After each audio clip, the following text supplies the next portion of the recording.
Bonjour, dans les précédentes analyses, nous avons abordé la souveraineté européenne, puis la question du calcul et des GPU, et enfin le contrôle d'acteurs privés comme Anthropic.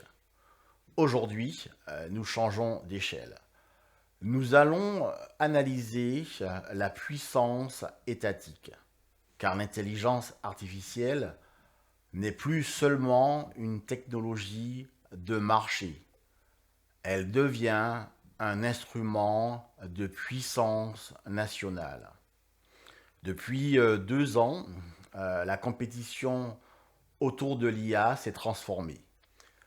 Elle ne porte plus uniquement sur l'innovation, elle porte sur la capacité d'un État à maîtriser le calcul, contrôler les exportations, financer massivement l'écosystème, intégrer l'IA dans la défense et à l'industrie. La puissance technologique devient une composante directe de la puissance étatique. Aux États-Unis, la stratégie repose sur un triptyque.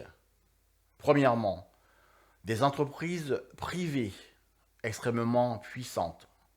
Deuxièmement, un financement massif, public et privé. Troisièmement, une coordination croissante avec les intérêts stratégiques nationaux.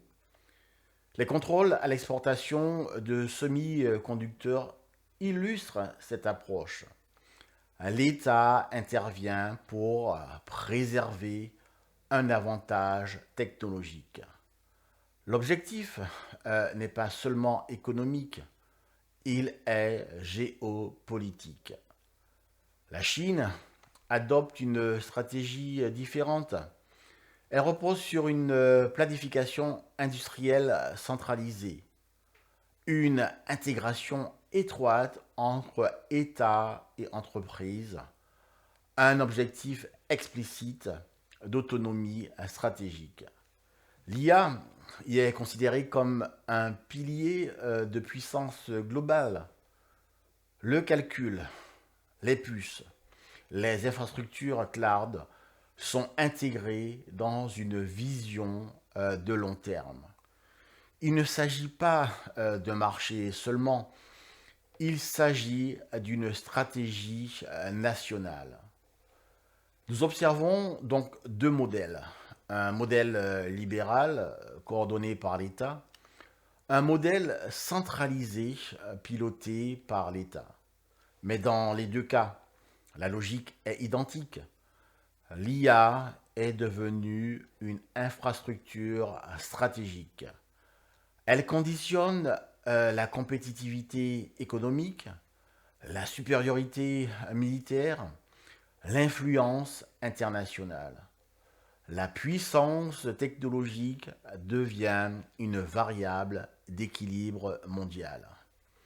Face à ces architectures de puissance, l'Europe tente de construire un troisième modèle, plus régulé, plus juridique, mais confronté à une dépendance persistante aux calculs et aux semi-conducteurs.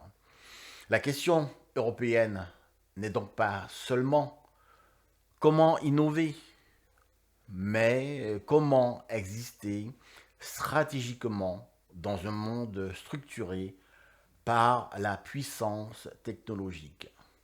L'IA marque une transition historique. La puissance ne se limite plus aux ressources naturelles ou aux capacités militaires classiques.